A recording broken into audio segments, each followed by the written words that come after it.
Thank you, everybody, for coming to the Aaron Torres Podcast YouTube page. If you could do me a quick favor, see that little subscribe button at the bottom of your screen? Go ahead, click that subscribe button. Really does help our channel grow, our audience grow, and I really do appreciate it more than you know. So click that subscribe button. Appreciate your support. Now, here's the video that you came here for. All right, everybody. I'm back. Good to be back. So tell you what, we don't do a lot of reaction on Saturday afternoons. We are going to do, by the way, the full Aaron Torres pod on Sunday evening, probably 6 Eastern, 5 Central. But I'll tell you what, I just wanted to take about 10 minutes here to talk about what I think is an awesome story, a fun story, a revival story from beautiful Fayetteville, Arkansas, where Arkansas hosted Mississippi State on Saturday. Okay, so listen, we've talked about Arkansas forever, but I mean, certainly the last year putting together this roster, John Calipari coming in, what was it going to look like? Then you have the slow start. Well, I bring it up because on Saturday afternoon, Arkansas wins a thriller 93-92 against Mississippi State. And I'll tell you what, a program that everybody, including me, yes, I'm talking about myself, left for dead back in middle of January.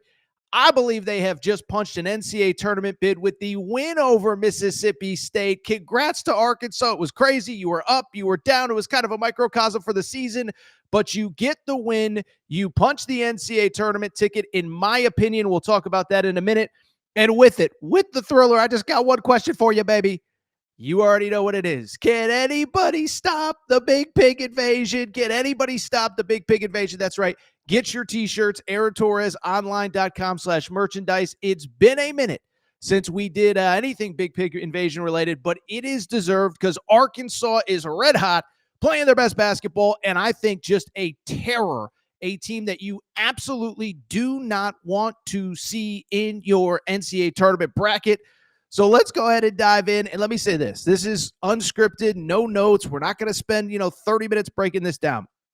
But an incredible in-season turnaround. And I know John Calipari doesn't get credit for anything, but I think he has done some of his best work in a long time with this specific group. Listen, bottom line, if you watch this game, you don't need me to tell you. It was an adventure. It was a choose your own adventure. Arkansas was it was weird early, right? Arkansas was playing well.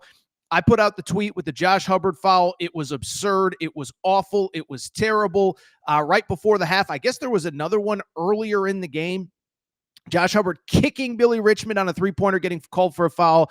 There was another play right after it where Jonas Adu had a completely clean block that went against Arkansas. So the refs basically gave Mississippi State 5 points to end the first half. I bring it up because Arkansas in control for most of the second half. I think they were up by like 16 at one point. I kind of flipped channels, started watching other stuff.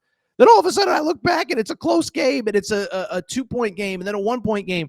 And then it's this crazy back and forth where, again, I think Arkansas was up like 81-69 at some point. Then all of a sudden it's 83-83. It's back and forth. Everybody's scoring. DJ Wagner's hitting shots. Jonas Adu's hitting shots. Mississippi State is hitting shots. And he just sat there and said, what the heck did I just walk into? But in the end, Arkansas gets the win. The big play late, obviously the Billy Richmond defensive stop. And I'll just tell you this. I said it a minute ago. I truly believe it. With this one, I believe Arkansas has clinched an NCAA tournament bid, okay? So they finish year one of the Cal era at Arkansas, 19-12 in the regular season. And I know that the casuals, I know that the people who don't follow this stuff on a day-to-day basis or maybe only follow their team, how can a team that's 19-12 be an NCAA tournament lock? That's preposterous, Torres. What are you talking about? Well, what you have to remember, listen, I understand the win-loss record isn't great, but remember, you're not just judging Arkansas solely on what they have done. You are judging them on everything that everybody else on the bubble has done as well. And so you look at Arkansas, they entered the day with 5 quad one wins, okay? I believe, let me check really quick, Mississippi State, I believe would be number 6. I could be mistaken on that. But even if they aren't, even if they're a Q2 win, I think they're a Q1 win, but even if they're a Q2 win, remember, think about the other teams on the bubble. North Carolina, 1 quad one win as of right now. North Carolina very much on the bubble. We've talked about this. SMU, 0 quad one win. Xavier, 1 quad one win. Boise, who took not a terrible loss, but not a great loss at home on Friday night, 2 quad one wins. So when you're talking about a team that has 5 to 6 quad one wins with more opportunities at the SEC tournament, I don't know what to tell you. They're in this field, okay? And what I would also say, and by the way, I believe they're in the field. I don't want to be yelled at if something weird happens in Nashville. They're somehow on the outside in. I believe this has clinched an NCAA tournament bid for Arkansas. I think the committee, it would be preposterous if they were not in the field, okay? But beyond that, what I will also say, we did a segment on Friday's show, 5 teams you don't want to see. If you missed it, I'll link it in the show description. Is this a team at Arkansas that you want to see in March? Because here's the thing, and here's where Coach Cal, I believe, deserves credit.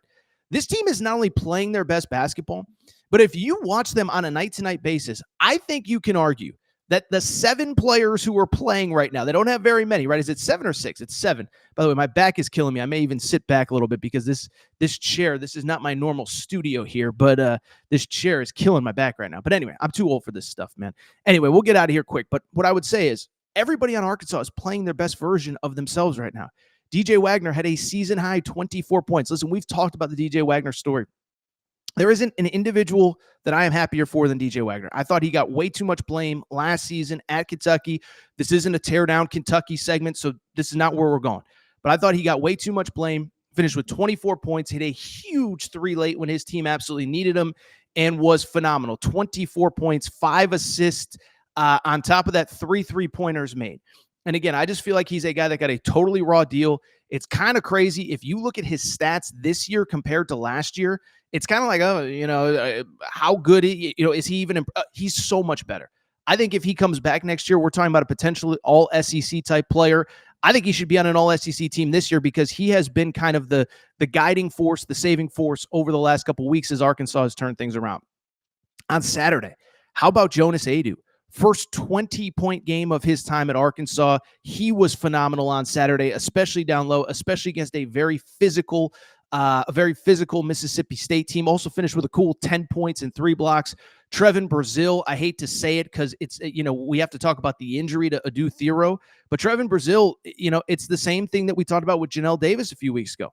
With Adu Thero out, Trevin Brazil, there are no other options. He doesn't have time to think about, am I doing this right? Am I doing this wrong? Coach Cal doesn't have time to think about, is there a better option than playing him? You just have to play through him. And Trevin Brazil has played like an All-American the last 2 or 3 games. I'm not going to oversell it, but 11 points, 11 boards, just a huge difference maker. And so you look across the board, Billy Richmond, Kevin Knox, they are all playing their best basketball right now. And so that's where I give Coach Cal a ton of credit. They are playing their best basketball right now. And I believe this is the part that stands out to me.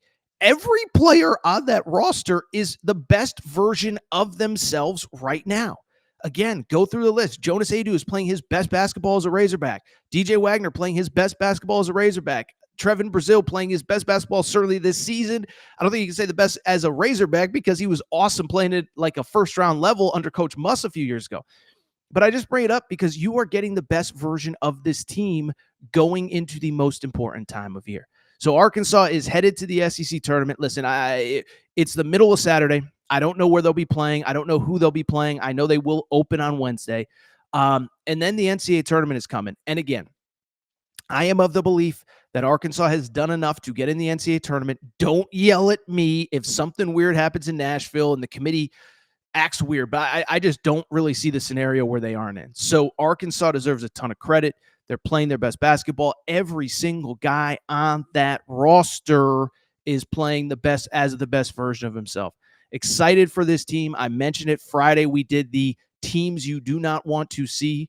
I don't know how Arkansas is not on that list. Big, physical, athletic. Guys are hitting threes. By the way, you didn't even get a great game from Big Z on Saturday. It does not matter. Arkansas gets the win. Celebrate this one, Hogs fans. It was crazy. It was wild. It was a thriller. But you got the win that, in my opinion, puts you in that bracket. And again, you could do all sorts of damage. Speaking of, again, make sure, first of all, you're following our Torres on the Hogs page. Torres on the Hogs, all your late-breaking Arkansas news, coverage, etc. Also, just in time for March, get that Big Pig Invasion tee, AaronTorresOnline.com/merchandise, AaronTorresOnline.com/merchandise. As I said, full episode of the Aaron Torres pod coming your way Sunday night, and we will certainly be talking about this one.